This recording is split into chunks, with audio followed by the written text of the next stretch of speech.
New tonight on Our News at 7, turbulent skies as the Deputy Prime Minister says the Bahamas will defend its right to collect fees from U.S. airlines using our airspace. As Junkanooers prepare to return to Bay Street for the New Year's Day parade, one group says they weren't pleased with the Boxing Day results. And Miss Bahamas Universe is competition ready. Our News speaks with her before she jets off for next month's international pageant. And then in Our News at 7:30, the opposition slams government's inflation response. We'll tell you what they want government to do next. Our News live at 7 starts now.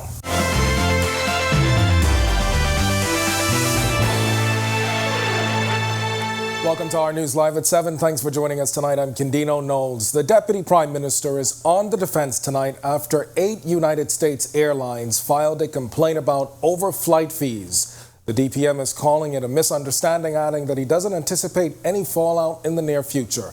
Berthany McDermott gets us started tonight. Deputy Prime Minister and Minister of Aviation Chester Cooper defending the Bahamas' right to manage and charge for the use of the Bahamian airspace.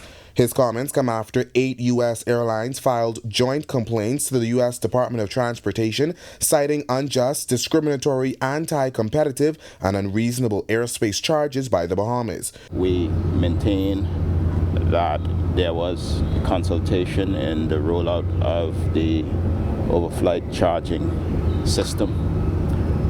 There was concurrence with ICAO. The airlines that filed the complaint were American Airlines Group, Atlas Air Worldwide Holdings, Delta Airlines, FedEx, JetBlue Airlines, Southwest Airlines, United Airlines, and United Parcel Services. The fees are $1 per arriving and departing passenger for all airspace users that land and take off from Bahamian airports and fly within Bahamian airspace, plus a flat fee of $10 up to $61 for each flight depending on the maximum takeoff weight. Cooper adding the matter will be handled with dialogues between the airlines. We assert our right to manage and charge for the use of our sovereign airspace. In May 2021, the Bahamas Air Navigation Services Authority and the U.S. Federal Aviation Administration entered an agreement to allow the Bahamas to collect fees for the use of its own airspace. Cooper saying the approach will be multifaceted. Firstly, direct consultation with the airlines. Secondly, a legal response. We have retained local and U.S. counsel. And thirdly, a diplomatic response. Well, the official opposition is also weighing in on the issue. Free National Movement leader Michael Pintard says they're standing in solidarity with the government. Only to the extent that they are committed to making sure that we ultimately build capacity locally in order for us as a country to manage our airspace. Reporting for Our News, I'm Berthany McDermott. Thanks, Berthany. Well, 2 women arraigned in the Grand Bahama Magistrates Court on 2 counts of possession of dangerous drugs with the intent to supply and possession of dangerous drugs. 67-year-old Immaculate Jones of Hearn Lane and 26-year-old Lavisha Smith of Triana Drive pleaded guilty to the charges. Jones was granted $4,000 bail and is expected back in court on March 28, 2023. Smith was granted $3,000 bail and is required to sign in at the Southwestern Police Station 5 days a week. Her matter was adjourned to April 20th next year. Also from Grand Bahama, this shocking video you're about to see that went viral over the weekend showing a security officer of Port Lucaya Marketplace being ganged by a group of teenagers. Managing Director of the Marketplace, Ivan Moss, admitting to Our News that the company is finding it difficult to manage the amount of unattended teens that visit the entertainment center on the weekends. So this is a war, what we're dealing with these kids. And, you know, the biggest problem is they have the parents allowing their children to come here in Port Lucaya as we some kind of nursery and we're supposed to be watching their kids. We already send messages out there on numerous occasions letting them know that, you know, children is not allowed to be here without a parent or guardian. We've got a full report from our Atalia Hall on this story of the Port Lucaya Marketplace. He'll talk safety measures going forward. It's coming up in Our News at 7:30. And a collaborative effort between the Royal Bahamas Police Force and Bahamas Customs Department leading to the arrest of a 34-year-old Canadian man at Lyndon Pindling International Airport. Police say he was found with 149 pounds of suspected marijuana. He was arrested shortly after 3 p.m. on Wednesday. That's when officers from the airport police station, along with customs officers, conducted a search of the suspect's luggage where the drugs were found and confiscated. The drugs have an estimated street value of $300,000. We've got much more to get to in this broadcast tonight, but for now, we head over to meteorologist Greg Thompson. He's standing by in the Weather Center with your first look at temperatures. And Greg, things are still pretty cool right now, yeah? To see those temperatures getting at the 80 degree I'm holding mark. on to the cool. Yeah, we'll much continue to see that. 77 degrees outside our studios right now with a few clouds. Those temperatures will continue to fall as the evening goes on. The winds are still a little brisk out there, east-northeast at 12 miles per hour. Your feels like temperature, a very comfortable 75 degrees. Temperatures around the islands tonight, it's 73 in Freeport with a few showers nearby. Over in Marsh Harbor, 75. 76 in Allenstown, Bimini. Great Harbor Key, you guys have 76 with also a few showers at that location. 76 also in Nicholstown, Andros. Here in the capital, 77. Over in Governor's Harbor, you are 78. Central Bahamas, 77 in Kemps Bay. We pick up 78s in Arthurstown, Cat Island, and in Georgetown. 77 in Coburn Town, San Salvador. Deadman's Key, 79, and in the deep south we have a string of 80s across most locations, the exception being Providenciales. You guys are currently 82 at this hour. Taking a look at our satellite, that frontal boundary that was across the central Bahamas has lifted north. Is actually now analyzed as a surface trough, basically just a disturbance in the lower atmosphere. Some clouds and some isolated showers associated with that system, but most of the activity is pulling out towards the east. High pressure across the southeast United States will eventually build across the area. That's going to keep us rather nice, a little breezy through tomorrow, but we expect those temperatures to start warming up into the weekend. That's your first look at weather. Stick with us. A look at your extended forecast is still to come. Thanks, Greg. And still to come on our news, one Junkanoo group is claiming the Boxing Day results weren't fair.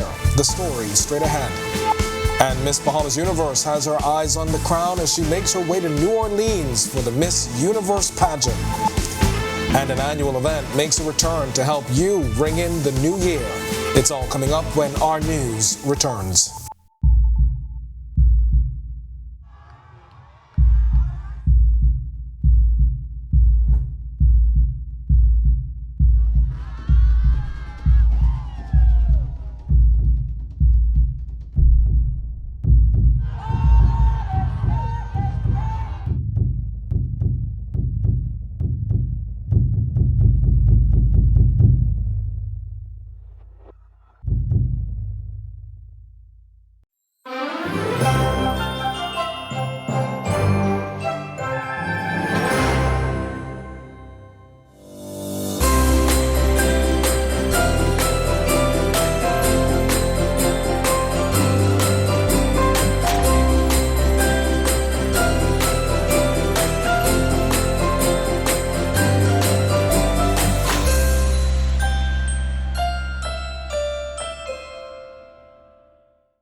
Now that the 2022 Boxing Day Parade is in the history books, Junkanoo groups are back in the shacks preparing for the upcoming New Year's Day Parade. But before getting back on bay, they're sharing how they felt about their performance. Our Jamila Mizik has their reaction coming up in Our News at 7:30. But first, while there can only be one winner of the Boxing Day Parade this year, one B group is challenging their overall finish.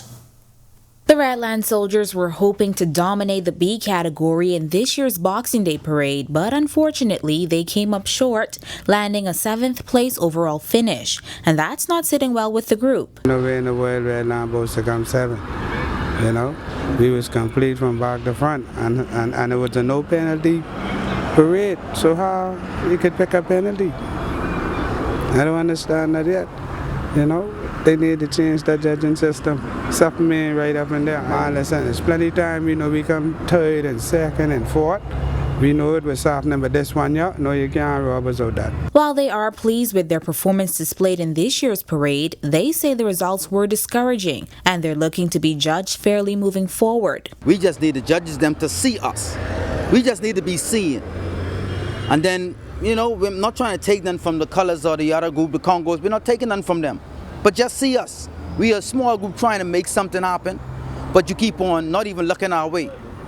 So coming back this year, next year, this Christmas, next New Year's, don't make a difference if the judge is not giving us a fair shake. Despite their disappointment in the results, they say it won't shake their love for Junkanoo. Redland was coming to Bay Street for over quite some time. We take a lot of blows, but we never give up. You know, we's one of the groups that keep coming regardless to what, because we love it and it's our culture. Reporting for Our News, I'm Jamila Missick. All right, thanks, Jamila. And despite some challenges during the 2022 Boxing Day Parade, Alive is encouraging users to log on to their events app to purchase tickets for the upcoming New Year's Day Parade. A statement issued this evening says the app was created as a courtesy to the Junkanoo Corporation of New Providence and the public to ensure an easy e-ticket purchasing experience. Alive says through the app they can guarantee that the seat you buy is the seat you get. We've got more on how you can avoid some of the issues of the last parade. It's coming up in our news at 7:30. Well, Miss Bahamas Universe is off to Louisiana in preparation for the annual Miss Universe pageant next month. Marlena Leonard spoke to the reigning queen ahead of her trip.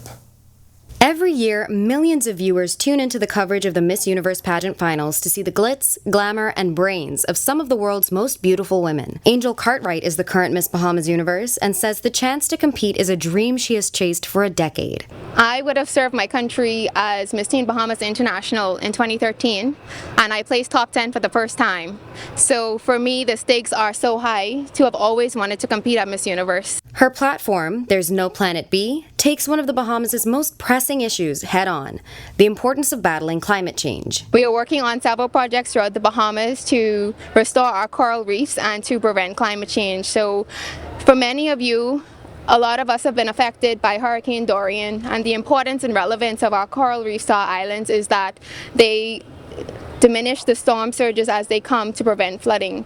So this is something that I am very passionate about. Such an honor, because scientists predict that in the next 5 years we will lose 90% of our coral reefs if we don't make a significant change towards climate change. Now, many are saying Cartwright has some big shoes to fill after last year's Miss Bahamas Universe, Chantel O'Brien, placed in the top 10, the first Bahamian woman to do so. Here's what Cartwright had to say about that. With the phenomenal performance of last year, I can only dream of a higher placement.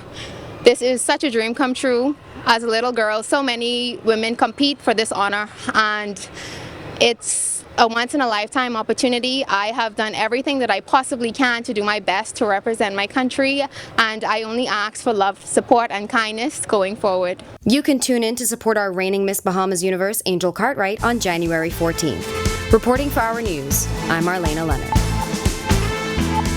When our news comes back from the break, we turn our spotlight to stories making headlines across the world as a New York airport begins cleanup after the deadly winter storm. Plus, how you can make more green, sustainable New Year's resolutions for 2023. And how will you be bringing in the new year?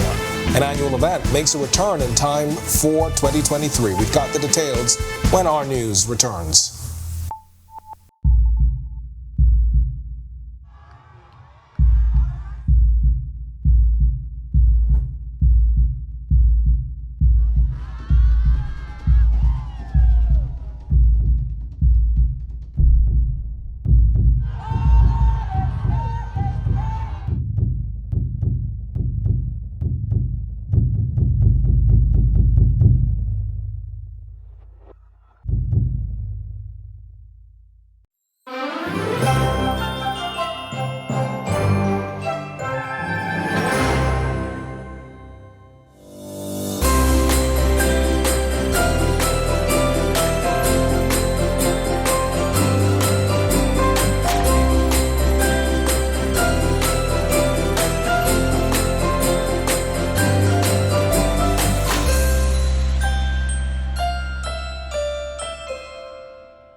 This is Our News. Welcome back. We turn our attention now to stories making headlines across the world.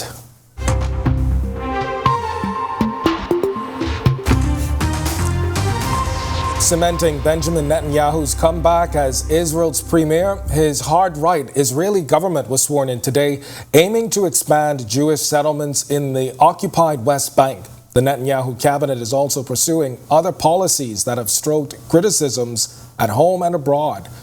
Netanyahu, who is currently on trial for graft charges, has pledged to promote tolerance and pursue peace. I'm very excited to open the first cabinet meeting of the 37th Israeli government.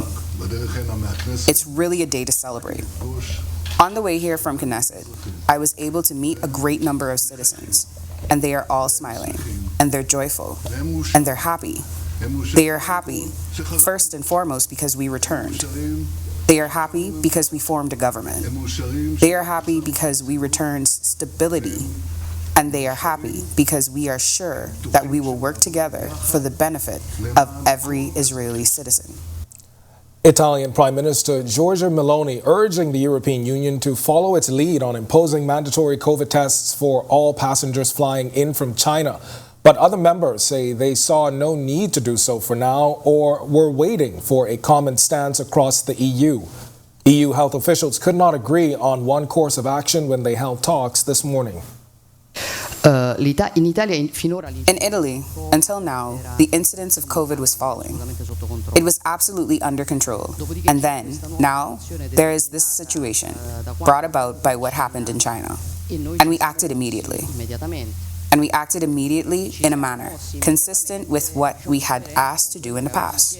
So, for example, the Minister of Health, Orazio Shilaci, immediately ordered the buffer for anyone arriving from China. A measure that, however, risks not being completely effective if it is not implemented at the European level. Because we know that we can do this for flights arriving directly from China, but not those that make stopovers. The death toll from a gas tanker blast in Johannesburg on Christmas Eve has climbed to 27. The provincial health department said on Thursday the explosion in the city's Bosberg suburb tore through the roof of the emergency department at the Tambo Memorial Hospital, destroying 2 houses, several cars, and injuring bystanders up to 1,600 feet from the scene. The health department said 10 of those killed are health workers from the hospital.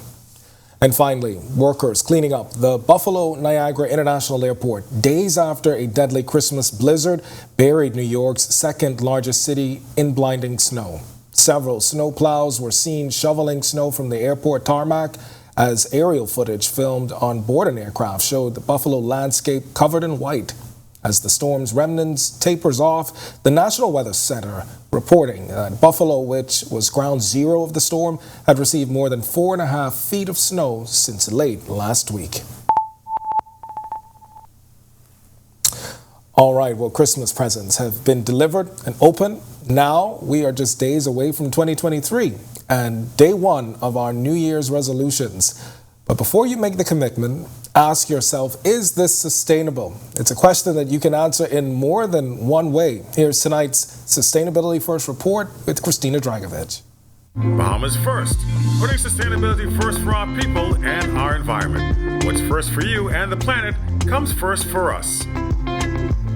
The start of the new year is considered the perfect time to make improvements and changes to set the tone for the year ahead.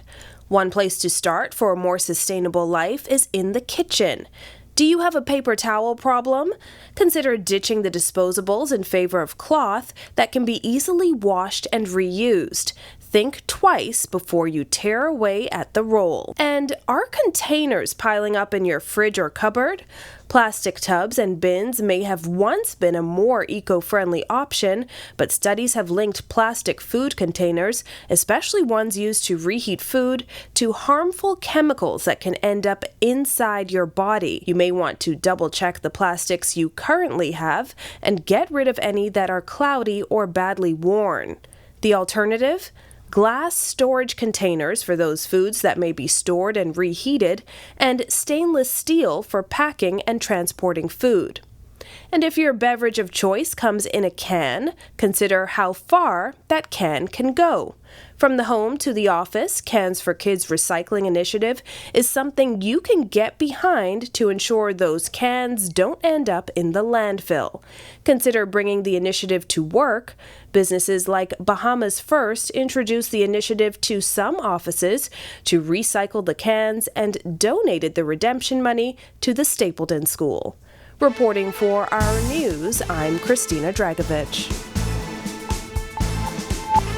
Still to come in our news, today in history, find out interesting facts about the day that was December 29th as the country marked a historic milestone in the fight against COVID-19. Plus, Greg is back with your extended weather forecast. And then in our news at 7:30, former Senator Andrew Dud Maynard lies in state in the Senate today. It's all coming up when our news continues.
Welcome back to Our News. It's time now to turn our spotlight on events that shaped the day that was December 29th. Take a look.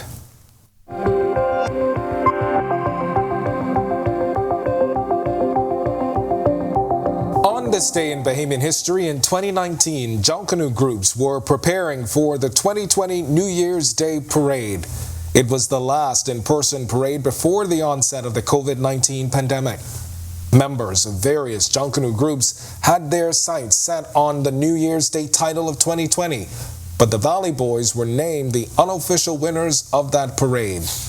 The win was short-lived though, as the Saxons were named the official winners days later, giving the group 2 years of bragging rights. Then 2 years later in 2021, Health Minister Dr. Michael Darville announced over 50% of the population had been vaccinated.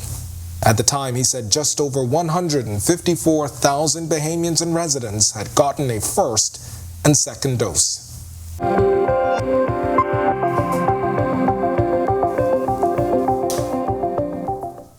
All right, when a group of friends working at a local bank got together and threw a New Year's party nearly 20 years ago, they had no idea they would still be hosting the event today.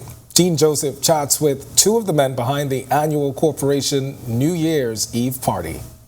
Bringing in the new year is a special occasion for many, signifying an end to the festive winter holidays and a fresh slate to fill with memories. In many cities, spectacular firework displays take place as soon as the clock passes midnight on the 31st of December. The corporation has provided one of the more popular New Year's experiences here in New Providence since 2004. Patrick Gardner and Omar Wilkinson, corporation partners, say they want to help you start your new year off with an experience. Someone new for the first time, I guess, they'll see something that they wouldn't expect to happen at home. We have these kind of events, something they probably would experience when they step out the country and travel to somewhere else, because it's going to be on a bigger scale. And how many events that run till 6, 7 in the morning here? One of a kind. The team was forced to cancel plans to restart the series last year, but they are looking forward to this year's edition. We wanted to keep within the theme of last year, which was resilient. So we just want to say keep going. We try to make our events something special and something different than you would see anywhere else. So we're transforming the grounds at Fusion to provide more space so we can try and get more folks in the party. And the theme says they are expanding their offering, bringing international DJs to the mix, including one of the hometown favorites. This year, we're actually extended out and bringing in some international talent. 3 DJs, one son of our soil overdose, as well as DJ Knots and DJ Cash out of Atlanta. Wilkinson says the cost of admission is money well spent. Once you pay, you get in, you drink all night. You'll also have bottle service and food service in VIP. There'll be finger foods in VIP all night while the food lasts. So, and if you want to order food, you can order food, and there'll be promo folks that are going to order your food and get drinks for you and bottles for you if you need it as well. Reporting for Our News, I'm Gene Joseph. All right, thanks a lot, Gene. To watch that story again and for all of today's top stories, visit ournews.bs. That's going to do it for us in News at 7. Joining us now is Italia Hall. She's got the latest headlines. Italia, New Year's is fast approaching. Do you have plans yet? Not as yet. What about you? Any New Year's resolution? Well, plans will be here for New Year's Day Junkanoo, which we'll be carrying live again, and resolution, patience. Okay, I like it. I like patience, it. More Maybe patience. I'll adopt that as well. Thanks so much, Ken. Well, we are still following that Junkanoo ticketing issue this past Boxing Day. Officials from the parade's title sponsor Alive are speaking out tonight. The story is straight ahead.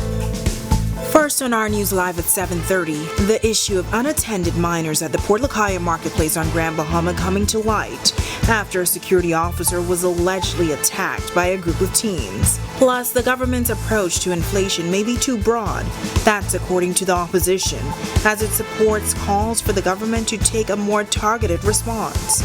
And it's back to the shack as Junkanoo groups get set to return to Bay Street for the New Year's Day parade, and later we'll tell you how you can help make the holidays special for the residents of the Grand Bahama Children's Home. Our News Live at 7:30 starts in a moment.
Welcome to Our News and thank you for joining us. I'm Italia Hall. The 2022 Boxing Day Parade may be in the history books, but Junkanoo groups are back in the shacks preparing for the upcoming New Year's Day Parade. We've got more on that for you Junkanoo enthusiasts in a moment, but we begin with what's being described as a war with unattended teens. A disturbing video that went viral on Grand Bahama over the holiday weekend shows a security officer being attacked in the Port Lacaya Marketplace. While I spoke to the managing director of the Port Lacaya Marketplace as well as the chief of security, who explained some of the challenges they are facing at the popular entertainment center. It was that video that sent shockwaves across the country over the weekend as this Port Lacaya security officer was punched, kicked, and dragged by a group of teenagers. Managing director for the Port Lacaya Marketplace, Ivan Moss, explaining the security officer found it difficult to fight children. Moss is calling the incident unfortunate. When the officer was under attack, well, you had tourists from over by the hotel, the overnighters, they was there, they witnessed it. We have locals and visitors. And that was very, that's very distasteful. Chief Security Officer Derek Hunter says the battered officer is at home recovering from his injuries. An attack like that, you don't really just come right back to work because, as you can see, he got kick in his head, he get punch up in his head, you know what I mean? It was just disrespectful. Now, Moss says there are proper security measures in place, but admits that the marketplace is having a serious challenge managing teenagers on the property. I can tell you the truth, this is a war what we're dealing with these kids.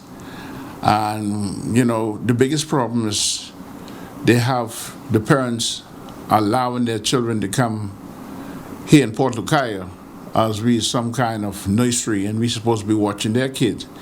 We already send messages out there on numerous occasions letting them know that, you know, children is not allowed to be here without a parent or guardian. But he is blaming the parents for the actions of the children and is asking them to not send their kids to the marketplace unattended. And he also revealed this shocking information. We still have a challenge with these young ladies. They come down here, and however they connect with the young men, you know, the security guards still try to help them out by, sometimes they have to pull those young men off those little girls, and they'd be having sex every little creasehole they could find. Well, 4 teens who were arraigned yesterday for causing harm were back in court today before Senior Magistrate Charlton Smith. The teens have all been granted $2,500 bail with one surety. 2 15-year-olds and 2 16-year-olds were arraigned on 1 count each of causing harm in relation to an incident in Grand Bahama where a security officer was harmed at the Port Lucaya Marketplace on Wednesday. The attack, which happened on Christmas Eve, was captured in a video that went viral on social media. The matter has been adjourned to February 2023. Well, police in New Providence are investigating 3 separate armed robberies. The first incident occurred on Tuesday shortly before 8 p.m. at a business on Prince Charles Drive.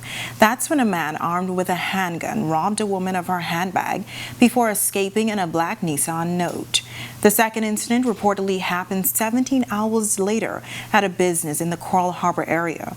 Officers from the Southwestern and Western divisions were responding to an armed robbery and observed a black Nissan Note parked in the center of Roberts Drive off Coral Harbor Road near the Coral Harbor roundabout. After searching the car, they found a shotgun, ammunition, and cash. No arrests were made. The third incident took place shortly before 9 p.m. on Wednesday in the Kennedy subdivision area. Police say a woman arrived home was approached by a masked man armed with a firearm who demanded that she exit her blue Toyota Passo. She complied and the suspect fled the area. The vehicle was found a short time later in the Oaksfield area. Well, the Free National Movement blasting the government for what they are calling the government's broad approach to inflation, as pointed out in a recent IDB report. Bethany McDermott reports. FNM leader Michael Pintard is hitting out at the government's umbrella approach to tackling inflation. The Prime Minister, in his basket of options, had several things he could do that he failed to do. His comments followed an IDB report that said a more targeted response to the inflation crisis would have benefited the most vulnerable. In response, the Prime Minister said the government is doing all it can and invited the IDB to look at what the government is doing. But Pintard is of a different view. Persons who were involved in acquisition of land that exceeded $2 million. The Prime Minister gave them a tax break. The IDB report added government's recently expanded price controls are likely to deal a bad blow to small and medium-sized enterprises. Additionally, it said the temporary addition of more categories of food and medicine to the price control list and the increase in VAT exemption ceilings for BPL bills are too broad. I believe that the Prime Minister is sharp, however, he's unfocused. And so he has to spend a significant amount of time at home talking with his ministers, who you have seen he is at odds with in terms of public statements. It's a sentiment shared by former Prime Minister Dr. Hubert Minnis. Minnis says there needs to be a greater focus on the lower class. When you adjust prices straight across the board, the upper class benefits and the lower class don't necessarily benefit. So you have to really target them, be it by specific form of benefits. Reporting for Our News, I'm Bethany McDermott. Thanks, Bethany. And Junkanoo groups are no doubt back in the shacks tonight preparing for the upcoming New Year's Day parade on Bay. And in just a few days, the groups will battle it out once again for the New Year's Day title. And of course, it all comes with a year's worth of bragging rights. We've got reaction to their performances in just a moment. But for now, a beautiful evening in the capital tonight. Meteorologist Greg Thompson joins us from the Weather Center live with a look at our current conditions. Good evening, Greg. Yeah, thanks, Talia, and good evening, everybody. Yes, it is beautiful out there after all those clouds we've been having for the last couple of days in that frontal boundary, which has lifted to the north. We'll see that in our satellite picture. Right now, though, it's 77 degrees outside our studios with a few clouds. Your winds are out of the east at 10 miles per hour, and your feels-like temperature is 75 degrees. Satellite view, frontal boundary, as we mentioned, which was positioned across the central Bahamas, slowly drifted towards the north. The clouds have thinned out. Most of the activity is now moving into the open Atlantic. A couple of isolated showers still just to the south of Grand Bahama, and those are moving in across on that northeasterly wind flow. But that frontal boundary will eventually dissipate, pull out towards the east. High pressure across the central and southern United States will build across our area. That should turn our winds more towards the east and southeast. So we're looking for some warmer temperatures beginning this weekend, and that looks as though that will carry into New Year's and New Year's next week. And we should see some very nice conditions. Winds will be a little breezy tonight, but those winds expected to fall off by tomorrow. That's your first look at weather. Stick with us and look at your extended forecast and what you can expect for the new year. Still to come on our news, standing for our rights. The Deputy Prime Minister explains how the Bahamas will clear up a misunderstanding over the Bahamas' sovereign airspace. And it's back to the shack for A groups as they get set for the New Year's Day Junkanoo parade. And later, Bahamians pay respects to the late Andrew "Dud" Maynard.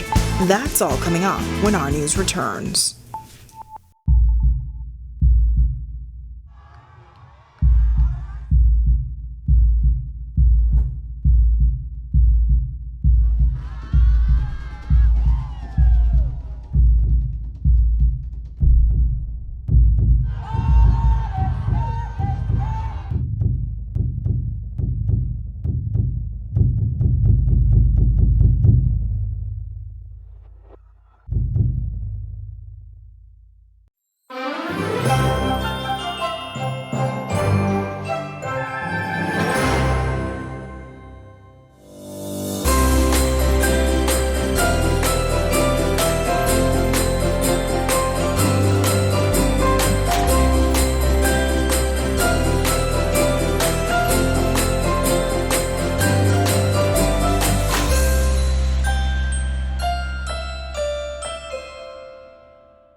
Deputy Prime Minister and Minister of Aviation Chester Cooper defending the Bahamas' right to manage and charge for the use of the Bahamian airspace. His comments come after 8 U.S. airlines filed joint complaints to the U.S. Department of Transportation, citing unjust, anti-competitive, and unreasonable airspace charges by the Bahamas.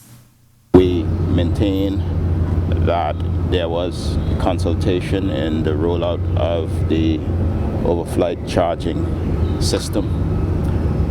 There was concurrence with ICAO, which is the regulatory body for aviation internationally, and there is now a misunderstanding. The airlines that filed the complaint were American Airlines Group, Atlas Air Worldwide Holdings, Delta Airlines, FedEx, JetBlue Airways, Southwest Airlines, United Airlines, and United Parcel Service. We assert our right to manage and charge for the use of our sovereign airspace, and we will comply with the international standard of doing so with transparency, with fairness, and with consultation. Despite some challenges during the 2022 Boxing Day Parade, Alive is encouraging users to log on to their events app to purchase tickets for the New Year's Day Parade. According to a statement issued this evening, the app was created as a courtesy to the Junkanoo Corporation of New Providence and the public to ensure an easy e-ticket purchasing experience. Alive says through the app they can guarantee that the seat you buy is the seat you get. Tickets can also be purchased at Alive's Cable Beach and Harbor Bay stores. Now, to avoid some of the Boxing Day Parade issues, they're asking attendees to bring their mobile device with their e-ticket already loaded on your Alive Events digital wallet or download it from your email address if you purchase in store. Now, all attendees must be at the gate. If you are the ticket holder, they're also asking for your tickets to not be shared. Another tip, third-party ticket holders must validate the email address of the original purchaser. Well, now that the 2022 Boxing Day Parade is in the history books, Junkanoo groups are back in the shacks preparing for the upcoming New Year's Day Parade. But before getting back on bay, they're sharing how they felt about their performance. Our Jamila Mizik has their reaction tonight. The Shell Saxon Superstars fell short this rush after winning 2 straight in the 2019 Boxing Day and 2020 New Year's Day Junkanoo parades. Chairman Toby Austin admits there were some challenges. Yes, first of all, let me congratulate one family for a job well done and for winning the parade. But like I said, we had some challenges. That's something we could deal with as a group internally.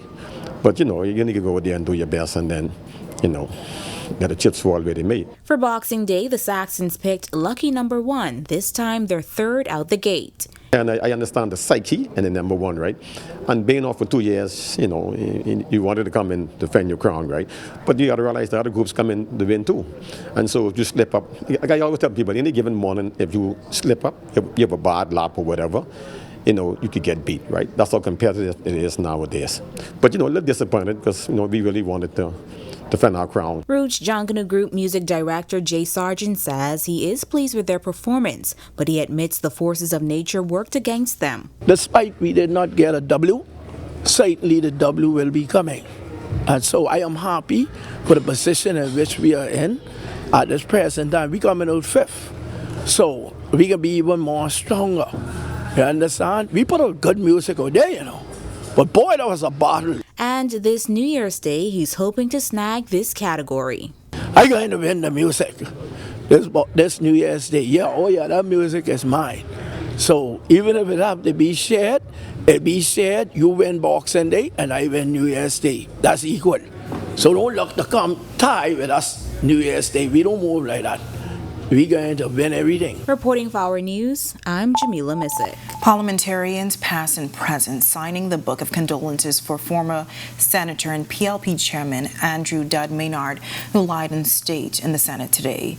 Deputy Prime Minister Chester Cooper was among them. Cooper remembering him as a fierce political warrior. Certainly his contribution is etched in the political history of our country. And we thank the family for allowing us to have this state-recognized funeral for him. I didn't have the occasion to know him personally. However, his son Charles was my contemporary. So I know Charles and I know Paul, who is the union leader. And the scripture says, "Ye shall know him by his fruits." Maynard died at his home at the age of 82. In a statement following his passing, PLP Chairman Fred Mitchell said he was a tough man and spared no holdback in his words. Former Prime Minister Dr. Hubert Minnis and FNM leader Michael Pintard were also on hand for the signing. He has contributed in a unique way to the political development of the Bahamas, and in similar fashion as Mr. Ingram, who is the longest serving leader of the Free National Movement, he transitioned and joined us, and we were grateful in the Free National Movement for his sage advice. What I admired about Mr. Maynard, he has always put country first. He did not care much about his political affiliation. He may have been PLP, he may have been FNM, but the point is, if either party was doing anything wrong, he would have spoken out against it. It's now time for tonight's Financial Market Minute, brought to you by RF, your local investment bank.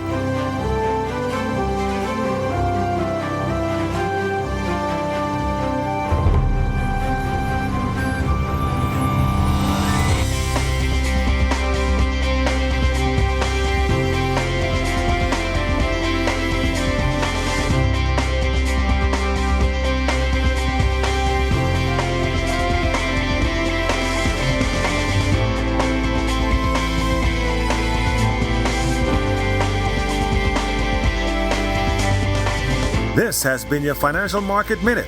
To explore the best performing mutual funds in the Bahamas, visit our website at www.rfgroup.com.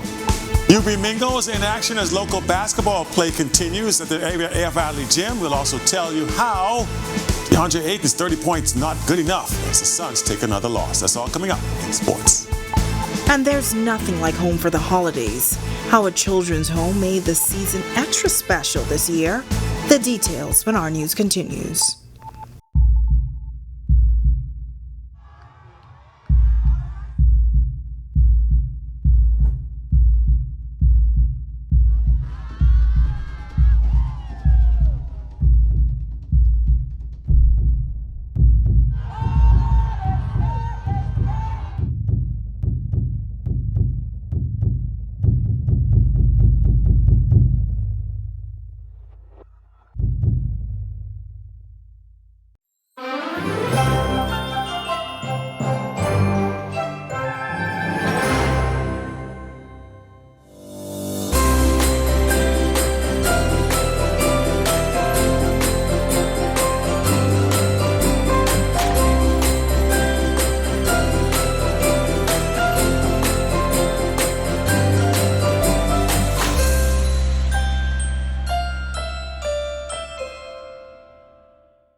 This is Our News. Welcome back. The UB Mingo's local basketball campaign continuing with a matchup against one of the league's top teams.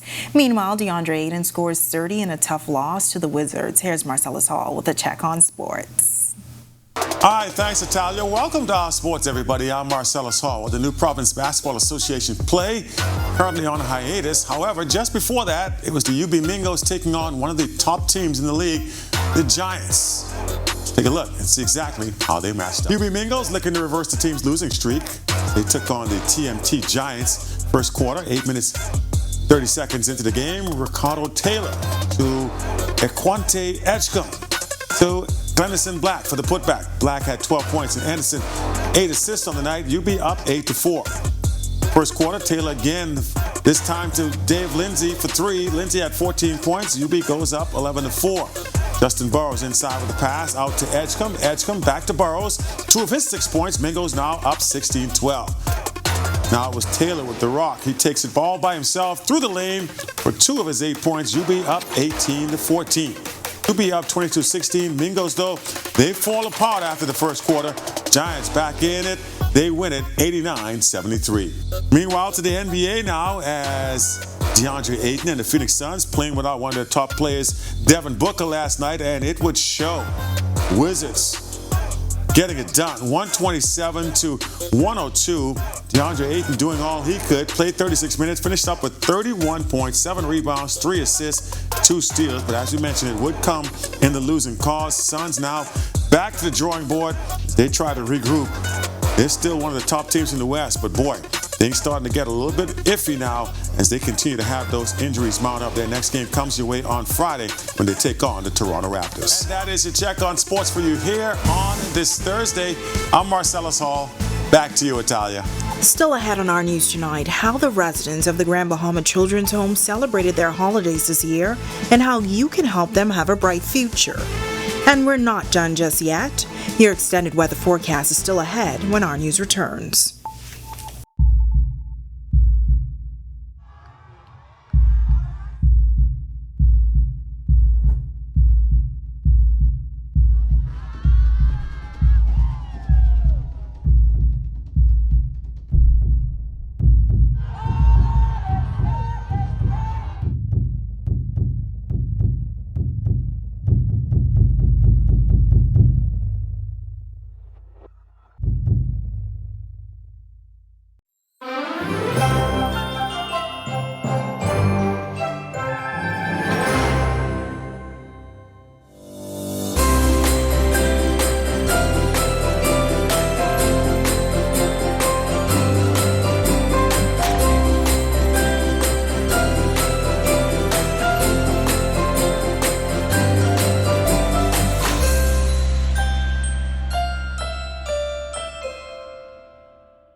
Welcome back to Our News. We now take a look at the weather forecast. Greg is back in the Weather Center with a look ahead. Thanks, Natalia, and welcome back, everybody. Of course, we've been plagued with that front boundary that kept us, gray, cool. You had your cold air mass. Yeah, in Freeport it was very, very cold. Yeah, well, that is finally over. We are closing out 2022 with some nice, beautiful weather expected, and that should carry into next week. So look for the warmer temperatures over the next couple of days. Frontal boundary that was across us, as I mentioned, for the last several days is basically fizzled out. It drifted back towards the north, so we saw some more clouds across the northwest Bahamas. A couple of spotty showers along that boundary, but that boundary is going to pull out towards the east and away from us. There is a high pressure system across the eastern United States that will sag down towards us. Right now it is tightening the pressure gradient across us, so we're looking at some breezy conditions across most of the islands, but by tomorrow and into the weekend we expect that high to get very near us, centered near us, so our winds expected to fall off and those temperatures will begin to rise. We should see some 80s and some low 80s for the end of 2022, and looks as though New Year's Day will be another, well, toasty one if you want to call it that. But that high will stay with us. There's another frontal boundary across the southeast United States. That one will continue to track towards the east, but that high will keep most of the activity to the north of us. That frontal boundary could get close enough to give us a couple of spotty showers by next week, but all in all, it should be very nice for the beginning of 2023. Showing our forecast map, not really much to talk about. We do have a couple of isolated showers, as I mentioned, with that boundary, but that boundary is going to be, well, mostly isolated scattered conditions, pulling out towards the east and away from us, and then by Saturday, look at that, very nice conditions expected for us. Boating conditions, as I mentioned, breezy out there, small craft caution in effect for you guys. Rip current risk is high, east to south, east winds at 10 to 15 knots. Your seas be running 2 to 4 feet over the ocean, but they will be up to 6 feet in some swells. Your low tide was at 7:11 tonight. For the southeast Bahamas, the winds a little stronger down there, east to southeast, 15 to 20 knots. Seas running 4 to 7 feet, and they will also be with some swells. Here's a look now at your national forecast.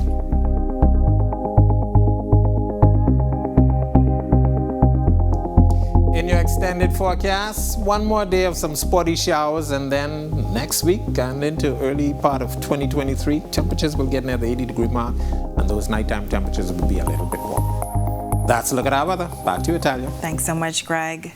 Well, the Grand Bahama Children's Home had their own very special Christmas this year. In part one of a special sit-down interview with the home's executive director, we learn about the ways kids from the home are spending the holidays and how you can help next year. Marlena Leonard reports. The faculty at the Grand Bahama Children's Home worked tirelessly to make sure their children would have a good Christmas this year.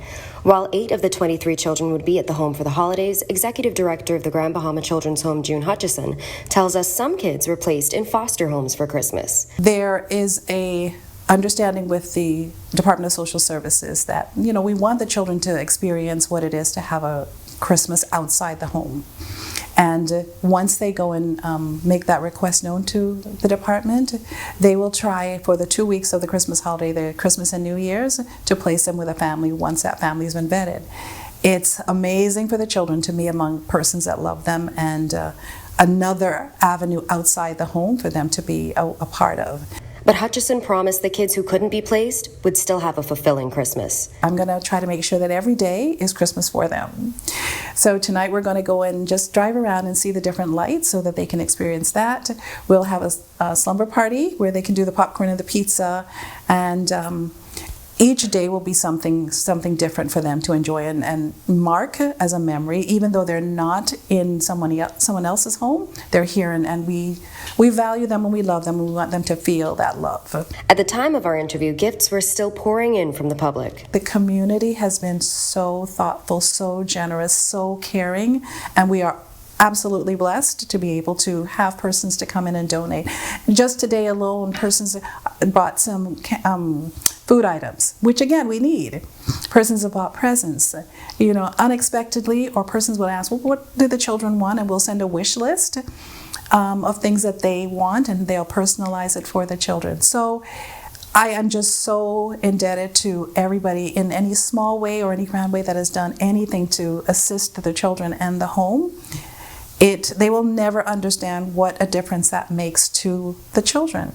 While 8 kids couldn't be placed with Christmas fosters this year, Hutchison urges that if you would be willing to open your home to a child for next Christmas. And so if there's anyone who would like to take this on, please contact the Department of Social Services or come in and see me, and I will direct you exactly where you need to go, because it does make such a difference for the children. They really do enjoy that. Reporting from Grand Bahama for Our News, I'm Marlena Leonard. Thanks so much, Marlena, and thank you for joining us for our news tonight. On behalf of the entire team, I'm Natalia Hall. Now stay tuned as our TV's 2022 Year in Review starts now.